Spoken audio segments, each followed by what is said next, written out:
¿Qué tal, queridos amigos? Sean bienvenidos a esta segunda parte de nuestra cápsula, las decisiones jurídico-constitucionales de la administración de Andrés Manuel López Obrador. Como sabrán, esta cápsula es la continuación de una que ya realizamos previamente, misma que les vamos a dejar aquí abajo en la caja de comentarios para la consulta de aquellos que tal vez no la hayan podido visualizar, misma que va a estar a cargo del licenciado Sergio Moisés Gutiérrez Hernández, cuya semblanza ya realizamos y presentamos en la cápsula anterior.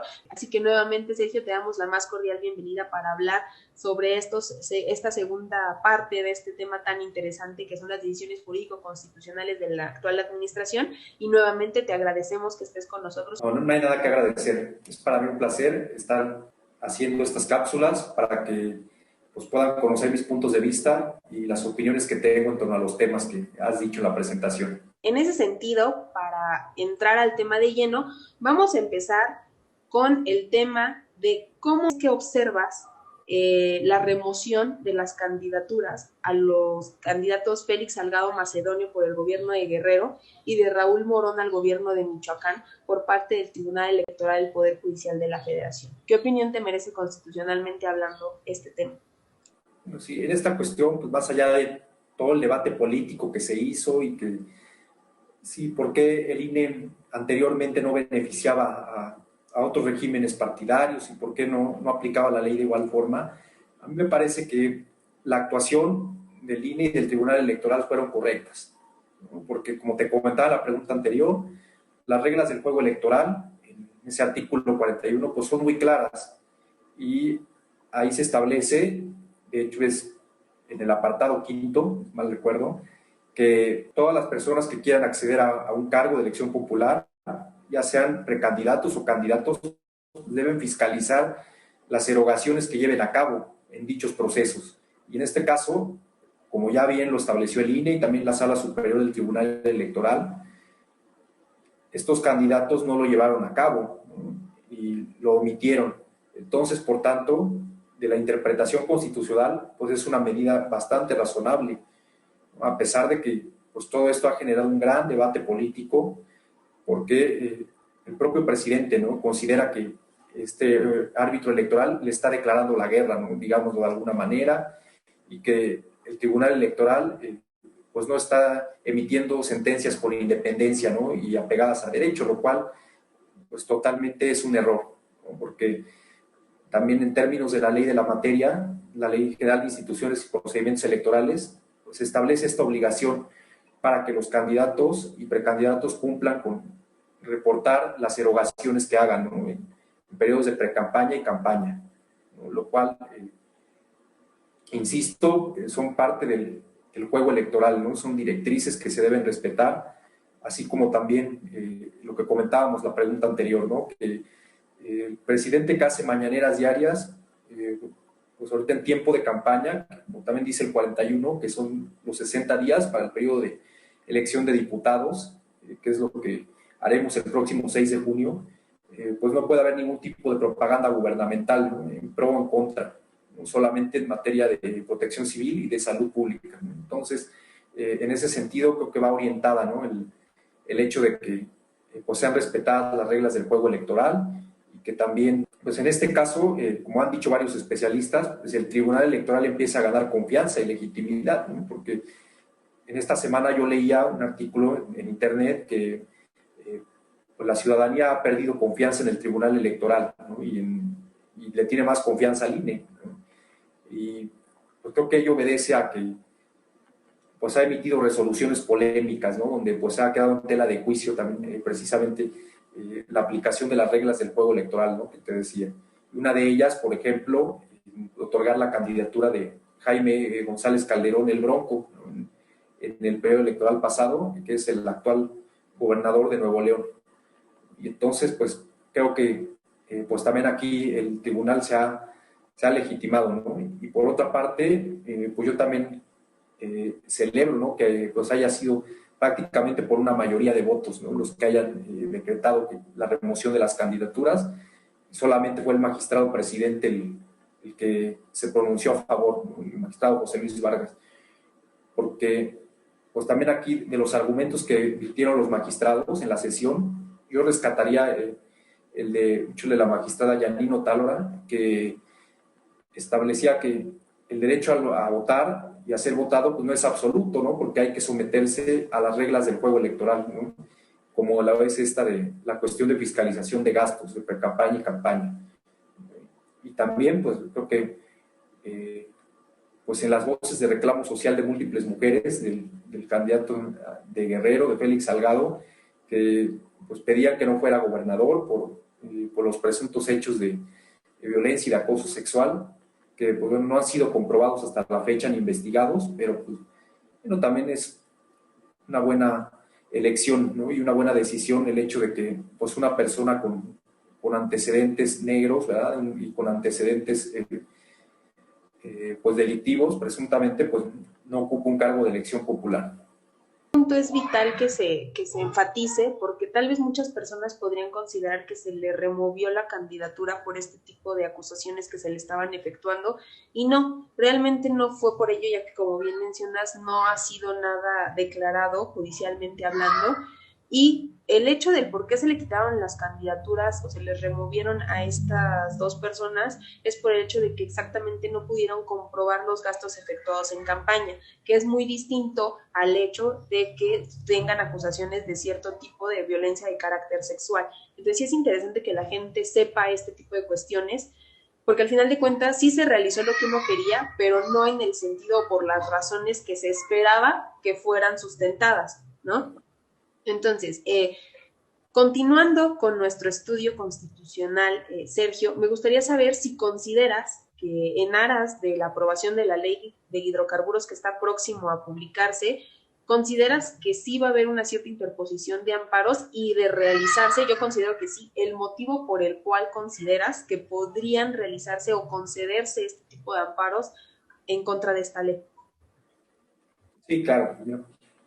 En esta ley también yo considero que totalmente, ¿no? También así como con la de la industria eléctrica, la promoción de los juicios de amparo pues va a ser masiva. ¿Por qué? Porque nuevamente en el sector de hidrocarburos, de petroquímicos y petrolíferos, se está dejando en un clima de inseguridad jurídica a los participantes de dicho mercado, en virtud principalmente de que pues la idea del presidente pues es la revocación de permisos, ¿no? Para personas que están en proceso de entrada al mercado y personas que ya están participando dentro del mismo, ya que así como también lo hizo en la industria eléctrica, pues aquí en este sector pretende lo mismo, ¿no? Dar la rectoría, en este caso a Pemex, ¿no? Como pues ese órgano que garante y ese órgano rector, ¿no? En la materia de la política energética y petrolera y de hidrocarburos.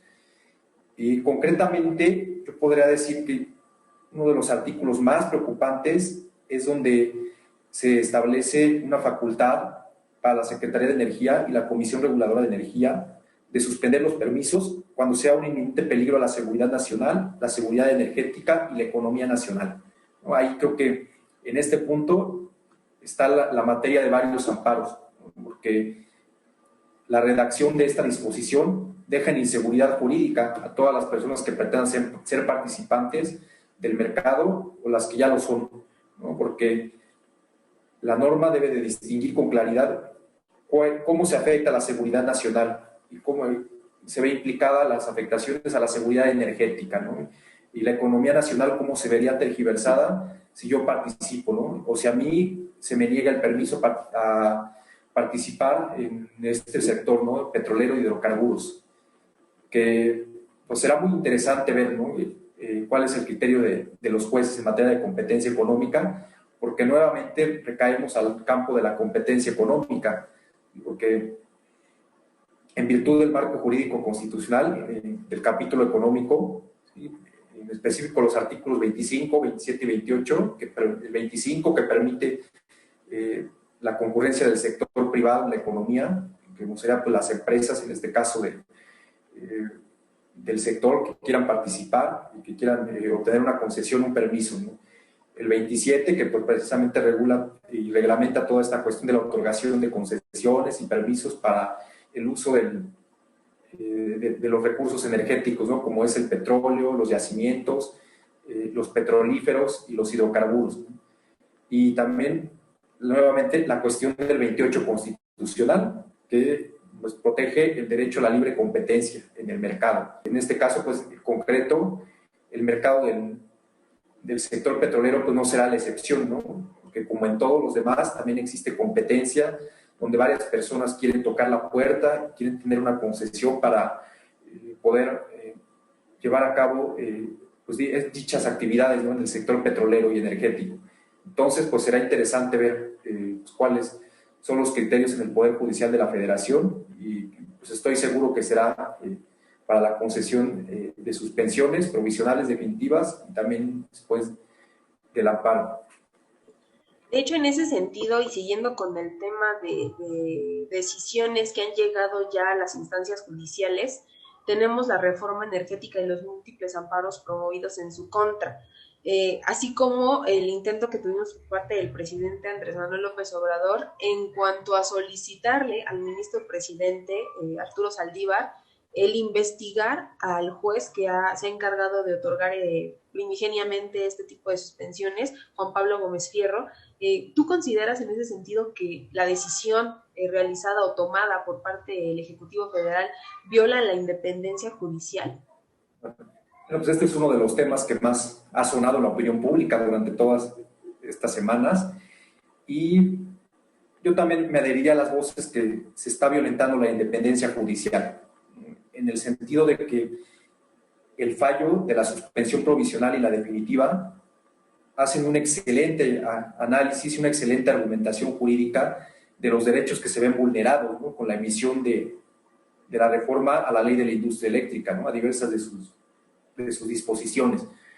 Nuevamente, por lo que te comentaban en la pregunta anterior, por la violación a los artículos del capítulo económico, ¿no?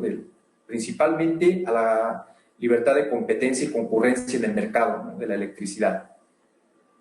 Y pues eso, como vimos, generó mucha polémica desde el punto de vista político, porque pues ha sido uno de los grandes temas también del presidente, ¿no? En sus discursos, ¿no? Pues recuperar la soberanía energética en materia petrolera y en materia eléctrica, ¿no? Y pues como aquí un juez llega y le, digámoslo de alguna manera, tira todo ese proyecto y todas esas ideas que tiene, pues no le pareció, pienso yo, desde el punto de vista político, ¿no? Y fue por eso que, en virtud de dicho enojo y de dicho repudio, pues fue que, como recordaremos, dirigió una carta al ministro Saldívar, donde le pedía que él, en su calidad de ministro de la Corte y presidente del Consejo de la Judicatura Federal, investigara la actuación de este juez, Juan Pablo Gómez Fierro, porque a juicio del presidente pues no se apegaba al marco legal, ¿no? Y pues estaba haciendo un acto autoritario, lo cual a los que nos gusta el tema, ¿no? Un poco de amparo, de derecho constitucional, pues sabemos que pues es una declaración equivocada, ¿no? Porque si ustedes leen la sentencia de suspensión provisional y suspensión definitiva, los argumentos jurídicos son muy, muy elocuentes y también pues, son muy atinados, ¿no? Para proteger los derechos fundamentales, los derechos humanos, en este caso pues el derecho a la libertad de competencia y de concurrencia de los participantes del sector eléctrico, ¿no? Y de hecho, pues también, como bien sabemos, a lo mejor el auditorio no sabe, ¿no? La Academia Jurídica se manifestó en contra de esta decisión que atentaba contra la independencia judicial y también un argumento que a mí me gustó y que yo leía de un doctor en Derecho, del doctor Roland Chopin, que es especialista en estos temas de competencia económica, pues él recalcaba que la competencia y la libertad de mercado, la concurrencia, pues son derechos humanos, son valores constitucionales, ¿no? Que no debemos de olvidar y que pues en la ideología política del presidente, en sus posturas y en sus tendencias, pues no van acorde a lo que él cree, ¿no? Y a lo que pues él piensa, y es por ello que pues para él no debería de existir pues una libertad de mercado en el país, ¿no? Y entonces, en virtud de ello, pues ahí la solución sería la reforma al capítulo económico de la Constitución, ¿no? Para hacer que pues nuevamente el Estado sea el rector en materia económica, ¿no? Y que sea el rector en estos temas, ¿no? de la soberanía eléctrica y también de la soberanía energética y petrolera, que pues también yo lo he estado pensando y creo que el presidente pues se está adhiriendo mucho y quiere recordar las épocas del cardenismo, ¿no? Cuando se hizo la expropiación petrolera, donde el rector en la política era el Estado mexicano, ¿no? La nación. Entonces, pues aquí pues valdría la pena incitar a la reflexión, ¿no? Y ver si pues, quizá la solución ahí pues, sería la reforma constitucional para evitar la promoción de amparos, porque como sabemos, el amparo resulta improcedente contra reformas a la Constitución. Entonces, esa puede ser el camino. Y otro tema también aquí que me ha llamado mucho la atención es no sé si pueda llamarle la ignorancia jurídica, o a lo mejor el obedecer la voluntad del presidente por parte del consejero jurídico del Ejecutivo Federal, ¿no? Ante pues, la inminente inconstitucionalidad, ¿no? de esta ley, y también sobre todo pues, la acción de dirigir la carta al ministro Saldívar, ¿no? Porque yo soy de la idea que pues, dicha carta no tuvo ni haberse qué dirigido. El juez actuó totalmente apegado a derecho, ¿no? Si leemos la ley de amparo, la figura de la suspensión, en este caso concreto, está muy bien aplicada. El análisis que hace el juez de todos los artículos que regulan pues esta institución jurídica es muy brillante, hasta pareciera que estamos leyendo un poema, ¿no? Ahí en la suspensión.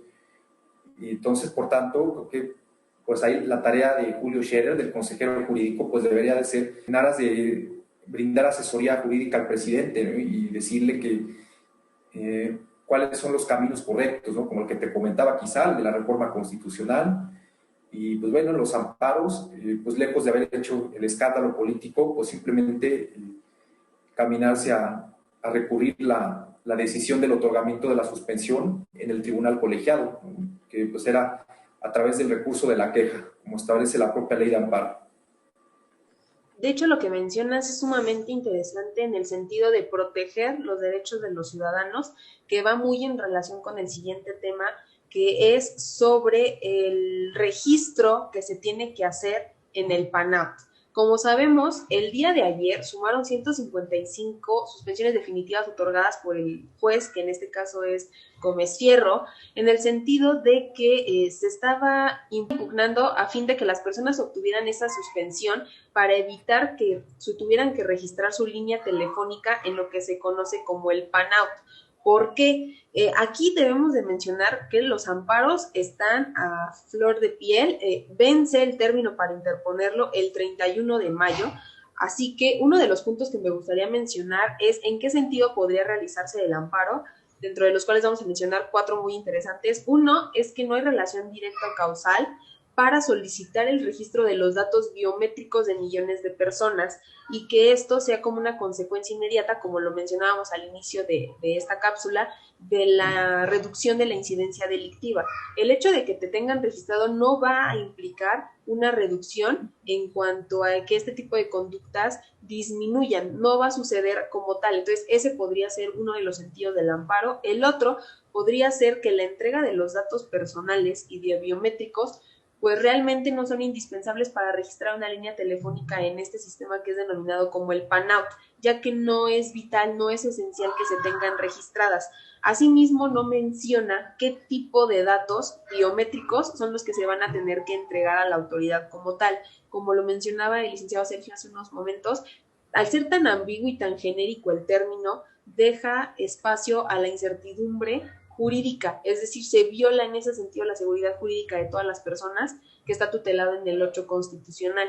También otro punto que tenemos es que para la identificación de una persona como tal no se requieren de datos biométricos, ya que el Registro Nacional de Población, conocido como el RENAPO, pues ya nos tiene identificados por virtud de lo que sería la CURP. Entonces no hay como un sentido como tal de peso para solicitarle a la sociedad que tenga ese registro de datos biométricos que aparte no se identifican como tal para tener o no registrada tu línea. En caso de que tú no lo hagas o no tengas el amparo o no se declare inconstitucional hasta entonces este tipo de registro, el hecho de que no lo hagas va a incidir en que se te cancele la línea telefónica. Entonces, ese hecho deriva en que todas las personas que vamos a usar telefonía, que pues somos en su generalidad todas, tengamos que hacer este tipo de registro y de que la autoridad cuente con este tipo de datos tan esenciales, tan vitales y tan personales de una persona. Entonces, en ese sentido, estimado Sergio,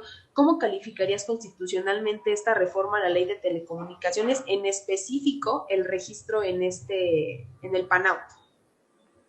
Sí, bueno, en este tema en particular, también que ha estado muy sonado en los medios de comunicación, en las redes sociales durante estos días, pues si no es otra decisión polémica en materia jurídica, ¿no? Y también constitucional, ¿no? Porque bien lo decías, el solicitar datos biométricos para poder tener el registro de una línea telefónica, en primer lugar, pues es violatorio contra el derecho a la protección de datos personales y a la privacidad contenido en el 16 constitucional, tratados de la materia internacionales.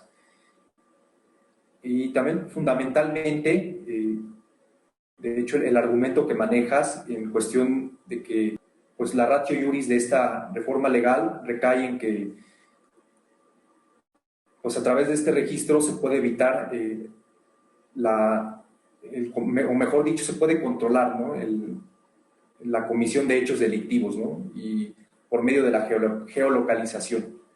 Entonces, otra vez nuevamente remitiéndonos a la resolución de suspensión provisional y definitiva del juez Gómez Fierro, a mí me parece muy elocuente el argumento si se afecta el derecho a la privacidad y a la protección de datos, porque, pues recuerden, si nosotros nos remitimos un poquito a la doctrina de esa materia, los biométricos, que serían las huellas dactilares, el iris, la retina, pues son información que constituye a una persona, ¿no?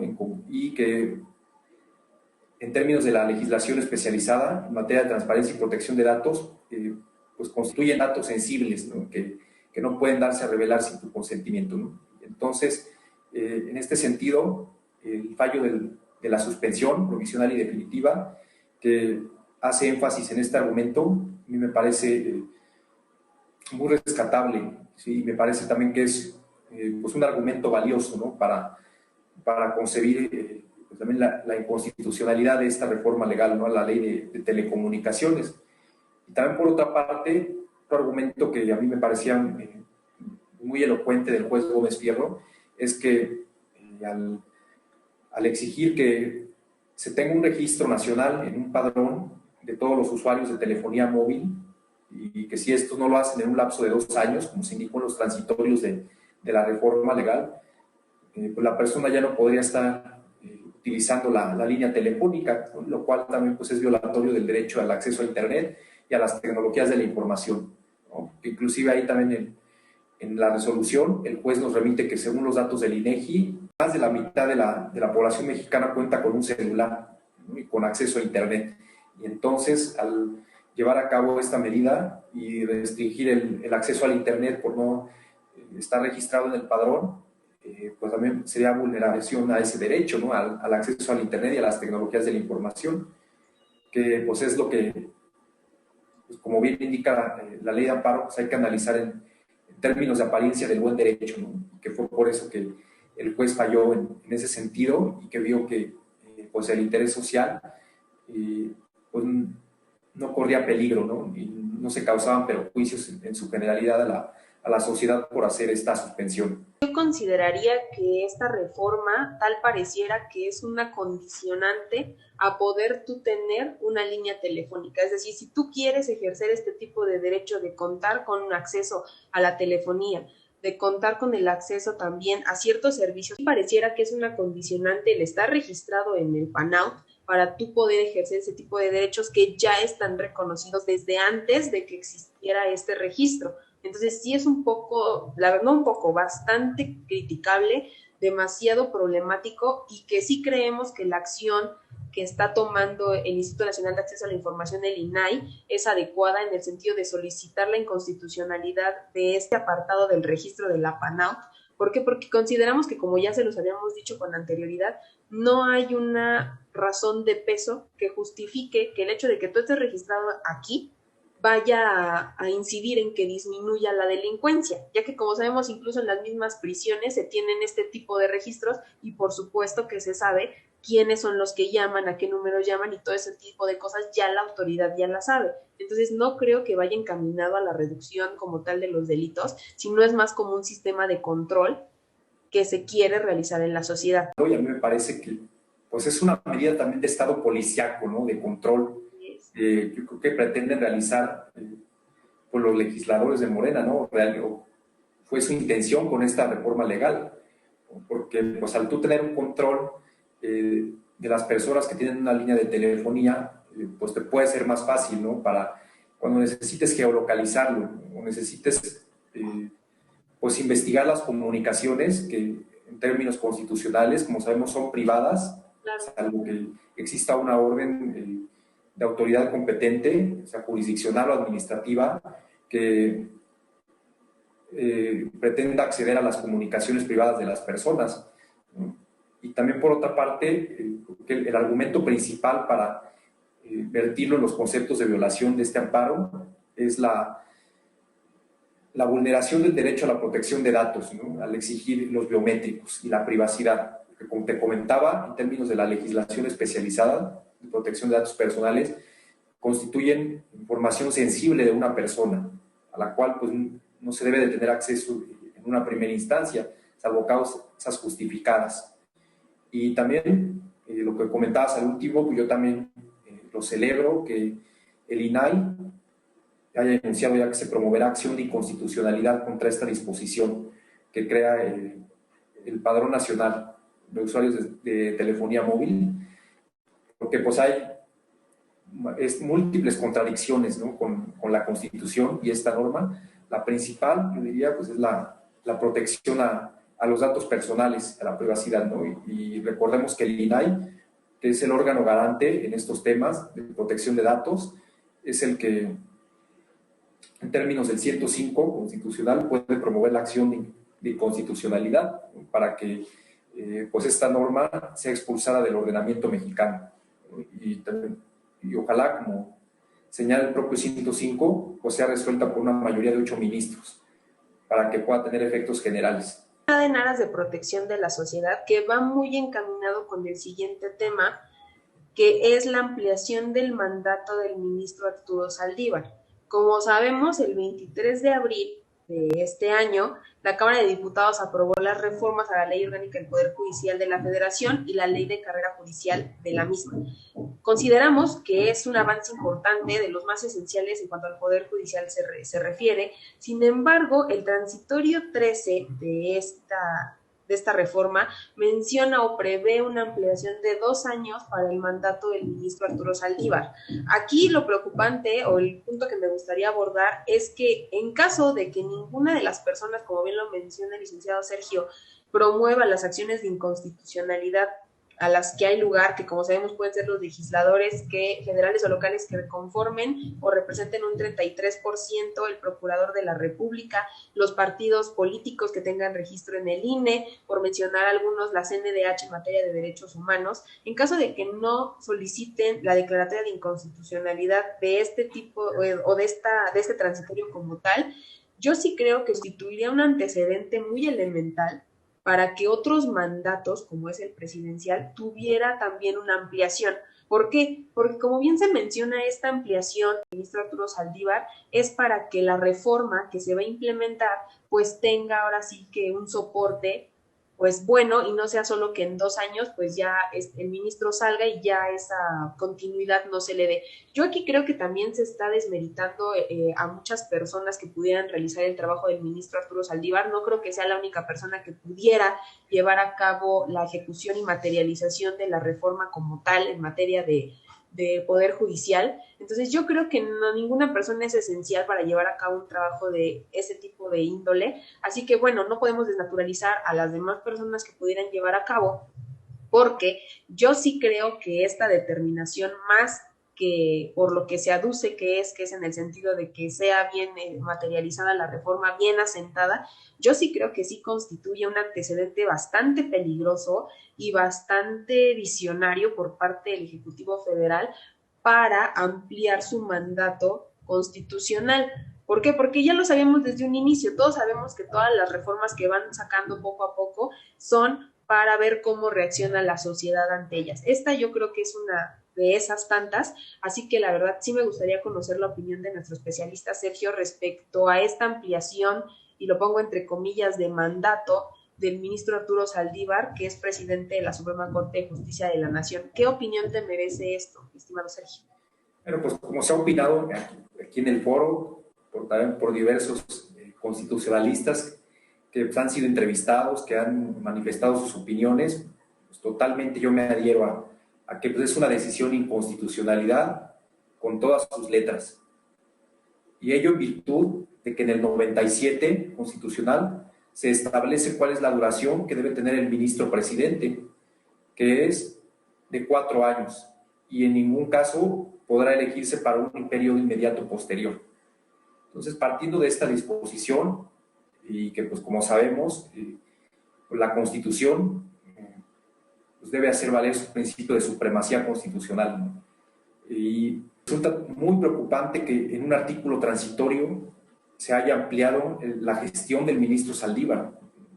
Y nuevamente a lo que hemos estado platicando obedece a tintes políticos, ¿verdad? Porque recordemos que previo a esto, el presidente López Obrador impulsó una reforma judicial promovida por Saldívar, donde pues se reformaron diversos aspectos, ¿no?, administrativos del Poder Judicial y también algunas cuestiones técnicas jurídicas, ¿no?, como la cuestión de establecer el sistema de precedentes, que pues, luego a lo mejor tendremos que hacer otro programa para platicar de ello, que pues, es muy amplio.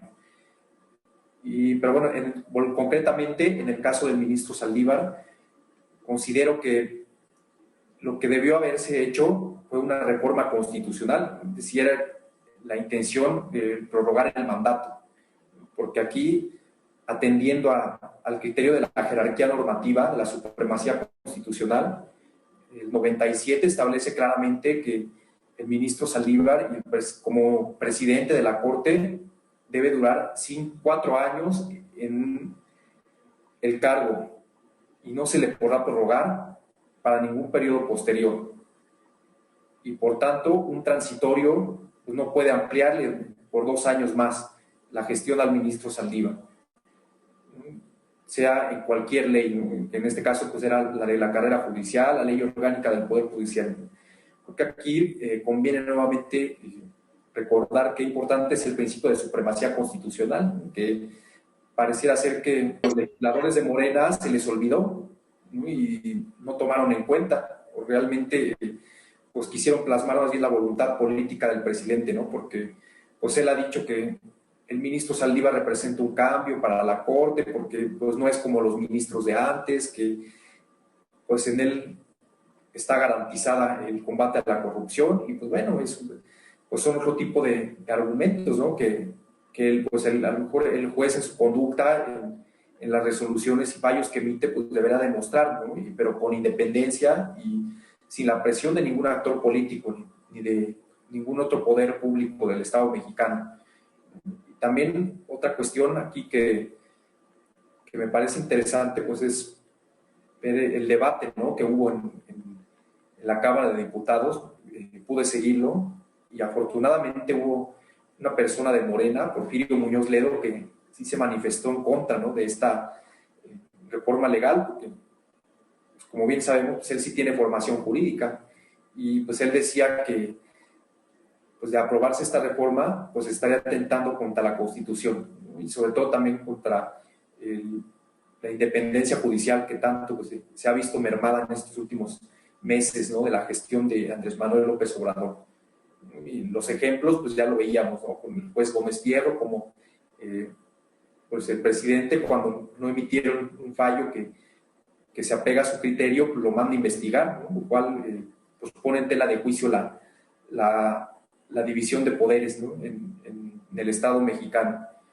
Y también en este tema, pues rápidamente también te comento, ¿no?, me pareció increíble leer que pues, a raíz de estos amparos en materia de competencia económica, y pues también legisladores de Morena querían proponer una iniciativa para desaparecer estos órganos jurisdiccionales, ¿no?, especializados, lo cual a mí me parece hoy día un error gravísimo, porque pues, estas materias son de alto conocimiento técnico, de alta especialización, y pues por la mera voluntad política de un gobernante de turno no pueden desaparecerse, no deberían de desaparecer, ¿no? Y quizá pues aquí también la cuestión pues es que el juez Gómez Fierro, o sea, al ser junto con otro las únicas autoridades jurisdiccionales en el Poder Judicial Federal de competencia económica, radiodifusión y telecomunicaciones, pues van a seguir conociendo de muchos amparos contra leyes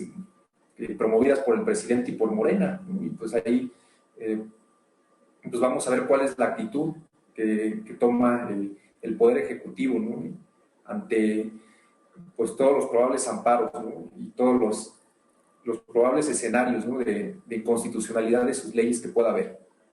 Y pues bueno, también para cerrar, a mí me llamaba mucho la atención que en la semana, el miércoles, concretamente 28 de abril, el ministro Saldívar hacía una columna en el diario Milenio, donde él pues ya manifestaba una postura, ¿no? En torno a este tema, un poco tardada desde mi punto de vista, quizá varios coincidamos, donde él decía que pues, él tenía bien puesta la toga, ¿no? De un juez constitucional, que él pues no estaba sujeto a presiones políticas y que pues él estaba ejerciendo su cargo y su mandato con plena independencia, ¿no? Lo cual, pues bueno, hemos visto que pues queda un poco en tela de juicio, ¿no? Con esta decisión de la prorrogación del mandato, con aceptar la carta para investigar al juez Gómez Fierro.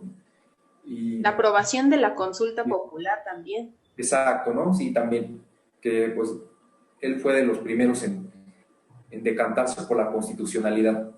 Entonces, pues ahí pues, se genera nuevamente la reflexión, ¿no?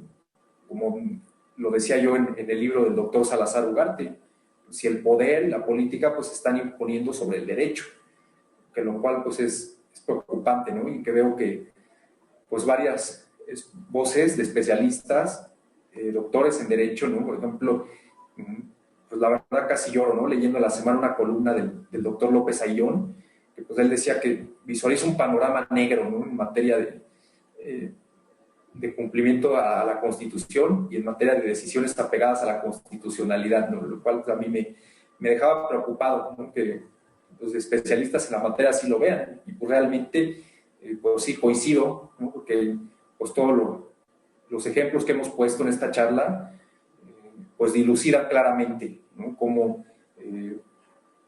el presidente pues quiere imponer la voluntad política y pues sus decisiones sobre el marco legal y constitucional, que es lo más preocupante, ¿no? Cuando a lo mejor pues muchos, por los que nos gusta aquí esta materia constitucional, hemos aprendido que el poder público debe estar sujeto a la Constitución, como lo decía la doctrina francesa, ¿no? De la cual pues, a mí me ha gustado mucho estudiarla, y pues, como estudiamos en nuestros cursos, ¿no? De teoría de la Constitución, de derechos humanos, de derecho constitucional, y pues hoy vemos que pues el poder público, el poder político se impone, ¿no? A las decisiones jurídicas y a las decisiones constitucionales, con lo cual pues esto pues dará pie a múltiples críticas, ¿no? En un futuro.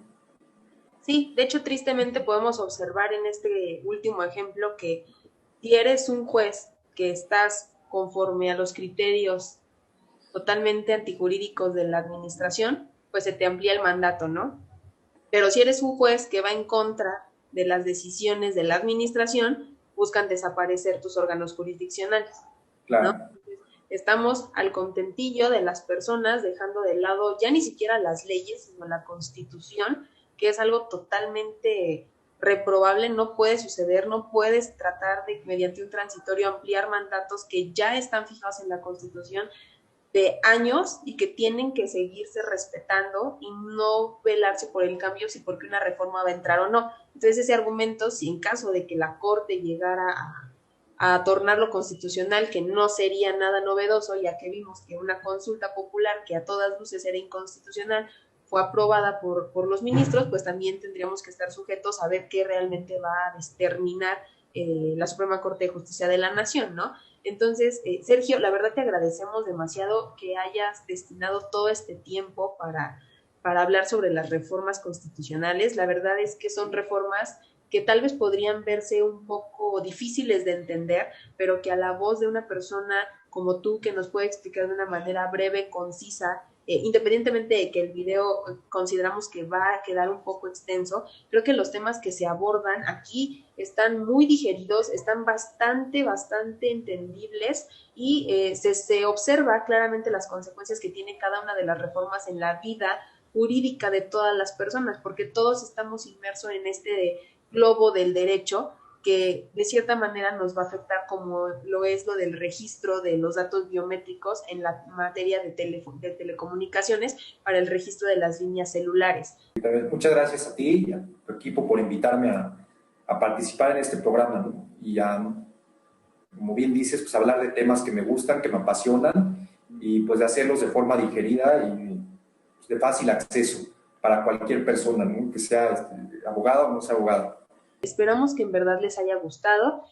Pueden consultar el libro que nos recomendó el licenciado Sergio también, los vamos a dejar en la descripción del video. Y bueno, espero que tengan una excelente tarde, que estén de lo mejor y nos vemos en la siguiente cápsula. Hasta luego.